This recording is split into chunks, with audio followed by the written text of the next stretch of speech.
This is Matthew Moreno presenting for Management 330, Heath Anderson on leadership, team, and culture. Leadership is the process of influencing and inspiring others to work to achieve a common goal and then giving them the power and the freedom to achieve it. You gotta be innovative. Leaders must step out of their own comfort zones to embrace new ideas. They avoid the comfort of complacency. Passionate. One of the entrepreneur's greatest strengths is their passion for their businesses. Members of their team feed off of that passion. Leaders have to be willing to take risks. Other key characteristics of leaders. They create a set value of beliefs for employees and passionately pursue them. They establish a culture of ethics. They define and then constantly reinforce the vision they have for the company. They develop a strategic plan that gives the company a competitive advantage. They respect and support their employees. They are authentic. They create a climate of trust in the organization. They build credibility with their employees.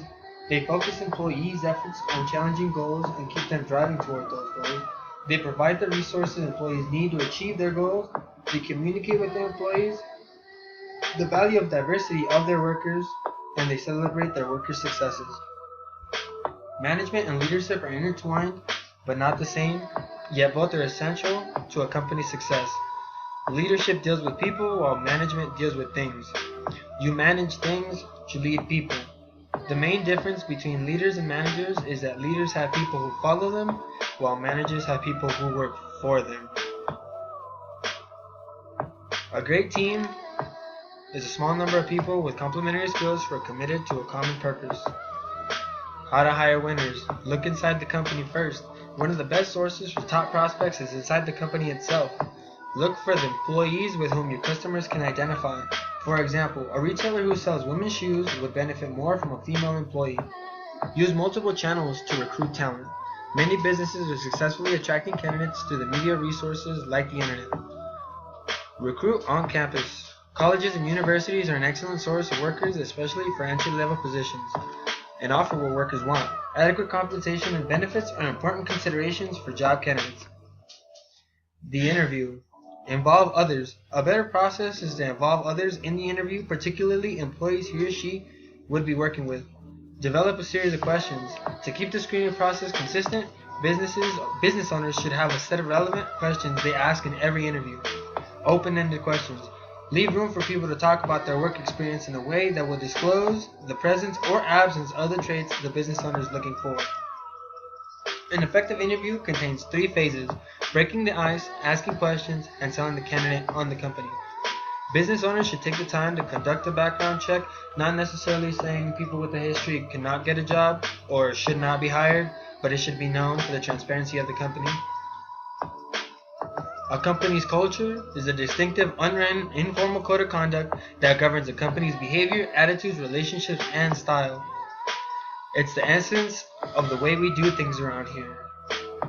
Culture has a powerful impact on the way people work together in a business, how they do their jobs, and how they treat their customers. There are only 2 main ways to build an organizational structure, either with consideration and conscious intent, or by contrast, to let the culture come together as it does, giving it little thought in the process. Steps to building a culture. Teach it. The more you teach people about what you're looking for in your culture, the more likely it will become the reality. Define it. If you have a number of leaders running your organization, you may not have a clear picture on what the desired culture might be. Live it. Get out there and do it. Talk about it. Talking about it more won't make it happen faster. Culture really is very little about what you say and very much about what you do. Measure it. Once the culture is identified and understood, you must measure the successes of putting the culture into place.